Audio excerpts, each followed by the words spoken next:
Mirë, pra, me shvendosur në pjesën tjetër të studios, jam me nutricionistën Alin Garusi, përshëndetje, mirë se ke ardhur në studio. Alin, sot për çfarë do flasim? Sot do flasim për dietën vegan. Është dieta vegan, çfarë është kjo dietë? Më trego pak. Dieta vegan se jemi pas ka shumë të bukur. Është një regjim ushqimor që përjashton konsumimin e produkteve shtazore. Pra nuk kemi konsumim të peshkut, të mishit, salcice. Gjithashtu ndryshe nga vegetarianët, nuk konsumojmë dot vezë, djathtin, qumshtin, mjaltin. Pra është një dietë që përfshin këto gjë. Këto nuk i përfshin. Nuk i përfshin pra këto pjesë. Po. Mirë, po besoj këta persona të cilët heqin dorë nga këto gjëra janë persona të veçantë dhe marrin edhe këtë status persona vegan. Po, njerëzit vegan, le themi, kanë një stil jetese të veçantë, le themi më të përkushtueshëm apo më sensibël ndaj natyrës, sepse janë komplet, refuzojnë komplet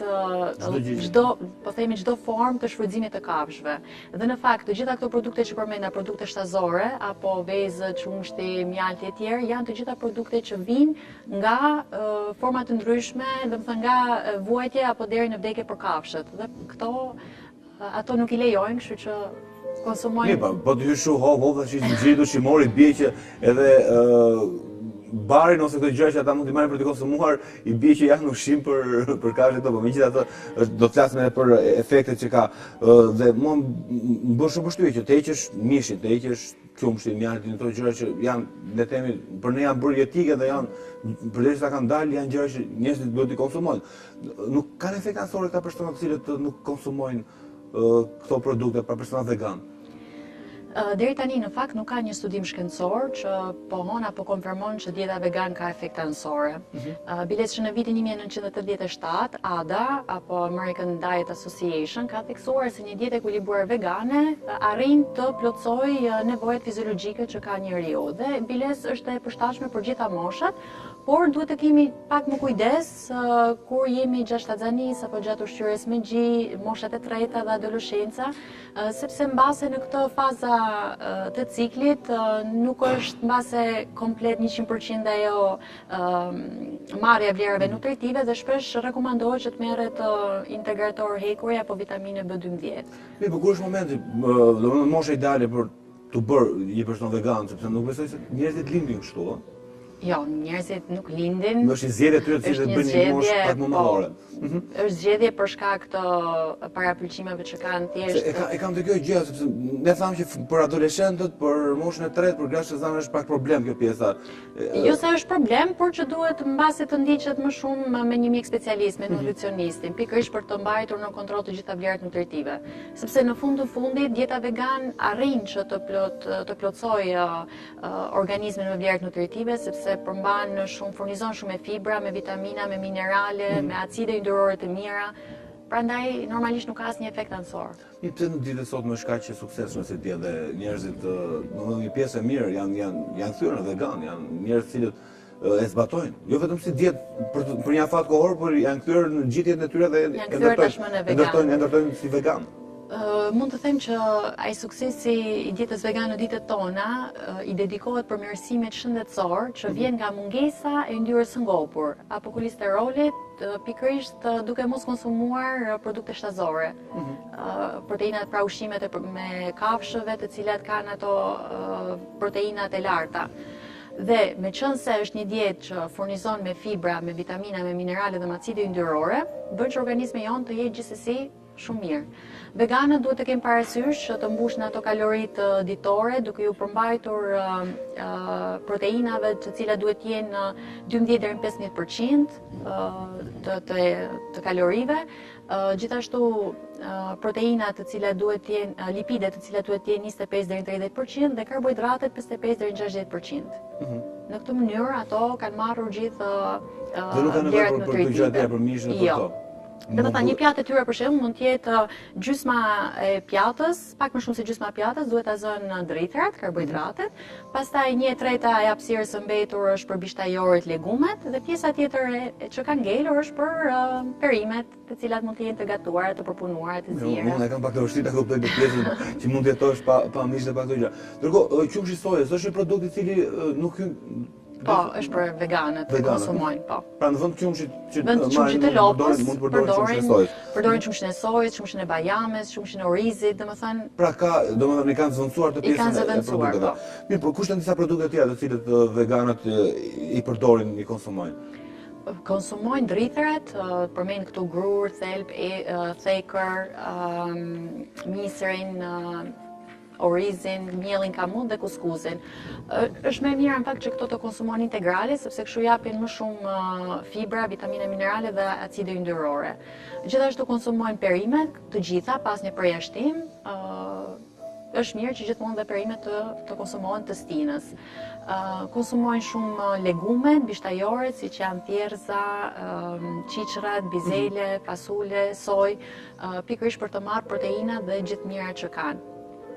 Gjithashtu konsumojnë farat, fare liri, suzami, fare lule dielli, sepse janë të pasura proteina me vitamina dhe me minerale. Konsumojnë shumë gjithashtu dhe vajin, i cili mund të jetë vaj i virgjër ulliri, apo lule dielli, apo suzami. Frutat e thatë, gjithashtu stika, arra, lejthi, bajame, kikirik, pistak, sepse edhe këto janë të pasur me proteina dhe me vitamina, minerale dhe acide yndyrore të mira. Vetëm te kafshët. Jo, nuk janë vetëm te kafshët, por janë pothuajse në të gjitha produktet bimore vegetale, vetëm se janë në përmasa të ndryshme. Le të themi që në përmasa më të mëdha i gjejmë tek bishtajore, tek farat, tek drithërat. Që është një zëvendësim. Pra nuk duhet paraqykuar personat që janë vegan, që janë një persona më të dobët, mos janë fuqi, mund të jenë. Ata i marrin nëpërmjet tyre produkte. Sepse për shembull ka shumë raste kur ne konsumojmë të gjitha produktet ose kemi një konsumim të lartë të proteinave, për shembull të mishit të kuq, dhe prap mbase vuajmë nga anemia. Kjo do thotë që organizmi nuk arrin dot ta asimulojë apo ta absorbojë atë hekurin në maksimum edhe pse ti konsumon proteina. Kështu që nuk duhen paraqykuar në këtë pikë. Personat që janë anemik mund të jenë pjesë e kësaj diete? Mund të jenë sepse gjithsesi i zëvendëson me perimet që kanë, po. Nuk është vetëm mishi ai. Legumet apo jo. Edhe legumet janë. Por ka dhe produkte të tjera në fakt që këtu në Shqipëri akoma në vendin tonë akoma nuk njihen, por që përdoren shumë në kuzhina tradicionale të popujve të tjerë, siç janë algat, tash të quajtura perimet të detit, janë shumë të pasura me minerale, omega 3 dhe proteina. Që bëhet sushi. Është fix alga, nuk është e mbështjellë me sushi, domethënë, dhe ka më shumë vitamina se sa perimet të tokës. Pastaj kemi tofu, që është një derivat i sojës dhe serviret si një djath i butë dhe zëvendëson, le të themi, atë djathën tradicionale apo gjizën në recetat të ndryshme të veganëve. Dhe të fundit kemi dhe seitan, që është një derivat i glutenit të grurit dhe është një brumë me vlera shumë të larta proteinike. Çfarë përfitimesh kanë ata personat që janë vegan? Çfarë të mirash kanë nga kjo dietë duke eliminuar mishin, duke eliminuar të gjërat e tjera? Kanë mungesën e yndyrës së ngopur, numër 1. Që është njëshi. Që është një dhe normalisht nuk buan as nga kolesteroli. 2, gjithsesi mbushin trupin me fibra, me vitamina, minerale, duke konsumuar shumë perime, shumë fruta, të gjitha këto, ato njihen shumë mirë, domethënë me gjitha vlerat nutritive. Ka obezitet tek këta persona? Jo, normalisht nuk ka, në fakt. Përderisa konsumon kështu gjëra. Mirë, po një dietë me perime mund të shkaktojë osteoporozë? Osteoporoza zakonisht shkaktohet nga mungesa e kalciumit. Veganët kalciumin, edhe pse nuk e marrin nga qumshti dhe derivatet e tij, e marrin gjithsesi tek legumet, e marrin tek brokuli, tek lagrat, tek panxari, tek arrat. Kështu që biles nganjëherë osteoporoza shkaktohet nga një konsumim i lartë i proteinave. Prandaj nuk mund të them që osteoporoza, do të them veganët që konsumojnë vetëm perime kanë jo. Okej, ndërkohë një tjetër shqetësim që mua më lind është sepse dihet që omega 3 gjendet kryesisht tek peshqit, ke prodhimet e detit. Si ja bëjnë për të... Një burim shumë i mirë për veganët, omega 3 apo acidet yndyrore të mira, janë vaj i lirit, faret e lirit, soja, po, e gjejmë pikërisht edhe këto. Biles për të përmbushur kërkesat ditore të omega 3 një vegan, duhet të konsumojë 2 deri në 3 lugë vaj liri ose 1 deri në 2 lugë vaj liri plus 4 arra. Mirë, ne kemi ardhur drejt fundit bisedës, besoj, nuk e di nëse kemi gjë tjetër për të shtuar në lidhje me personat të cilët mbajnë këtë lloj diete ose personat të cilët duan të kthehen te kjo dietë. Të mirat ne i tham që heqin dorë nga yndyrat e përqendruar. Yndyrës së ngopur. Yndyrës së ngopur, e cila është vërtet një problem në ditët e sotme. Kolesterolin apo probleme. Dhe shumë sëmundje tjera. Sëmundje tjera, po. Që ne kemi thënë në ditët e sotme, ndërkohë një tjetër problem që njerëzit kanë me mishin e kuq që është shpesh persona që konsumojnë mish shumë, janë dhe persona që bëhen pak më agresiv thuhet.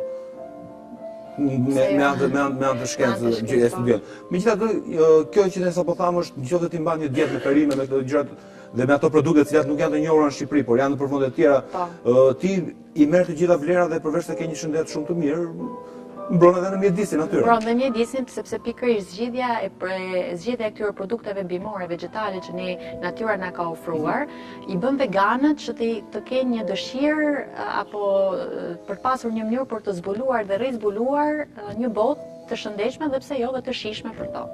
Mirë, ne besoj e konsumon të bisedën e veganëve të gjithë ata që duan marrin të vendim, nuk kanë asnjë lloj problemi ato idetë që krijojnë që jo po mund të bëhesh anemik, të gjitha përveç nuk është se produktet, siç e tham, proteinat ndodhen vetëm tek mishi ose omega 3, ka dhe produkte të tjera të cilët janë bimor dhe mund të marrësh ato vlera të cilat nuk mund t'i marrësh dot për produkte të tjera. Megjithatë, unë në pjesën tjetër të emisionit do të flasim për depresionin. Ne do të bëjmë një pyetje, ka ushqime të cilët të ndihmojnë që ti jesh pak më i shëndetshëm? Që janë me antistres. Kundër depresionit janë çokolata e zezë, e cila ndihmon shumë me polifenolet e saj dhe ndikon në serotonin. Gjithashtu perimet, frutat me vitamin C, sepse kanë dhe feti antioksidante, ndihmojnë shumë në uljen e stresit, janë çajrat bimor, të cilët kanë efektin sedativ, tranquilant, pikërisht për këtë. Kemi makaronat në ato dozat e duhura, në masat e duhura, janë antidepresiv sepse rrisin energjinë trurit. Ka produkte që mbajnë stresin në kontroll. Të bëjnë mirë. Mirë, Arlit, unë falenderoj shumë që ishe në studi, ishte një kënaqësi që folëm për këtë temë dhe njohëm më shumë personat të cilët janë personat vegane, megjithatë një tjetër këshill që ti dhe në fund është edhe në lidhje me temën që ne kemi ditën e sotme që ka të bëjë me depresionin. Unë falenderoj shumë që ishe në studi, do të shihemi sërish. Faleminderit. Miqdash, ndërkohë është momenti që ne të ndjekim një material për të hyrë më shumë në temë dhe do të themi në studio me të tjerë të ftuar për të folur për depresionin.